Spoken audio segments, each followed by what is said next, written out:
But first tonight, as Israel fights for its survival on every front, Hamas's propaganda is influencing the media narrative across the world. Anthony Albanese and Labor are seeking to demonise Israel, and much of the media appear to agree with the narrative that Israel is the enemy. Opposition leader Susan Ley was hounded with questions today about allegations Israel is starving civilians. Do you believe there is starvation in Gaza?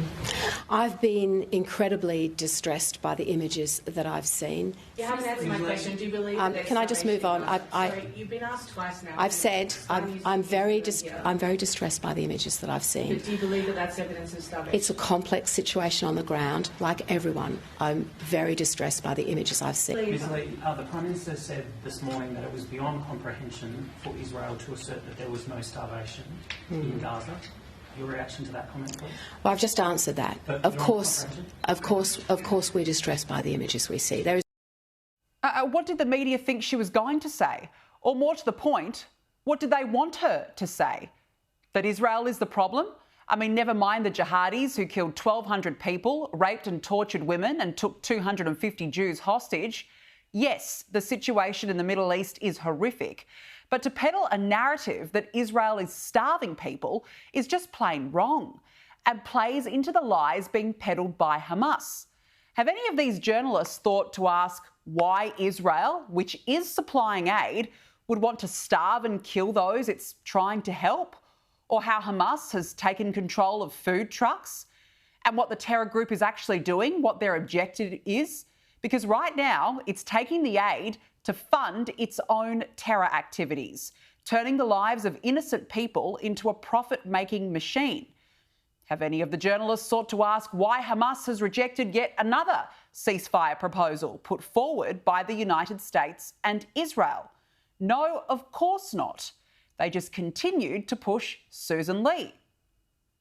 Ms Ley, you say you've been distressed by the images you've been seeing out of Gaza. Do you acknowledge that Israel has played a role in allowing the situation to get to where it is, that we're seeing such distressing images? I have been distressed, and I don't mind saying that over and over again, but I still make the same points that I have before. The media today even went as far as to suggest the opposition leader is being influenced.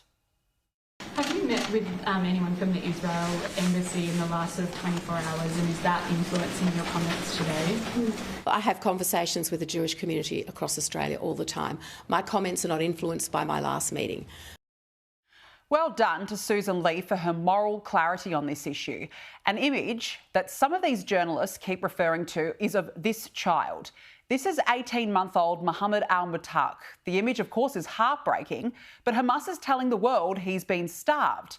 But according to investigative journalist David Collier, he suffers from a serious genetic illness and cerebral palsy that is unrelated to the war but has been widely shared.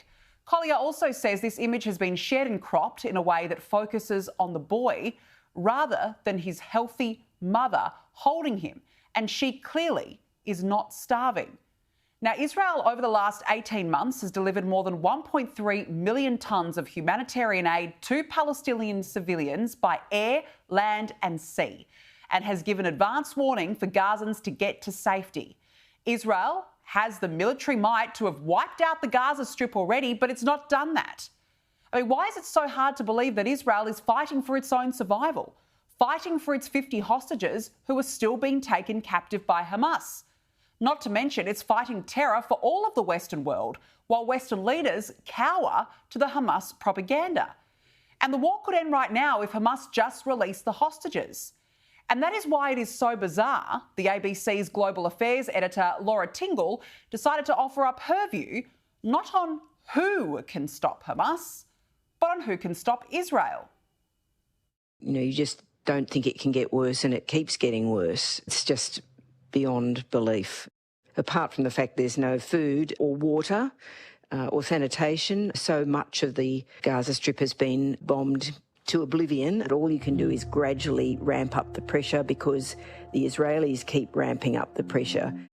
Now, look, I have questions over the ABC's so-called sources. It claims health authorities in Gaza say the number of Palestinians dying of starvation continues to rise, even after Israel's partial easing of aid restrictions across the Strip.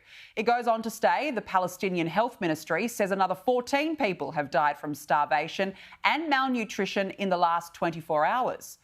Well, who are these health officials? I mean, it sounds about as credible as Hamas. And as for the Palestinian Health Ministry, it's run by the terrorist group themselves. And have a listen to this report by the ABC's Middle East correspondent, Matthew Doran. The Ministry of Health says it takes the tally of famine-related deaths to more than 100. UN Secretary-General Antonio Guterres says it's another example of the flagrant disregard for the basics of international law. Israel says it views the transfer of aid into Gaza as a matter of utmost importance and accuses Hamas of disrupting aid, something the militant group denies. Well, that settles it then, doesn't it? I mean, if the militant group denies it, we should absolutely be taking Hamas's word for it, right? And as for the United Nations, it's refusing to deliver aid, rejecting offers by the US and Israel's Gaza Humanitarian Foundation to deliver the much-needed help to civilians. The UN's actions have been so deplorable, US Ambassador to Israel Mike Huckabee said, "Are the UN, New York Times and Hamas all happy now?" I'm sure Hamas is. Their lies and propaganda destroyed the ceasefire deal, tried to discredit the safe and functioning GHF effort, emboldened Hamas. Everybody, of course, wants this war to end. But the reality is Hamas wants its own state, its terror state, and to wipe out Israel. Hamas continues to use innocent Palestinians as human shields while distorting the narrative on the world stage so that Israel is demonised. It's fighting a war on all fronts against Hamas, the Houthis, Hezbollah and Iran, and it's fighting against a war it did not start. It's refused a ceasefire deal and continues its reign of terror. It's just such a shame the media around the world is being sucked into its narrative.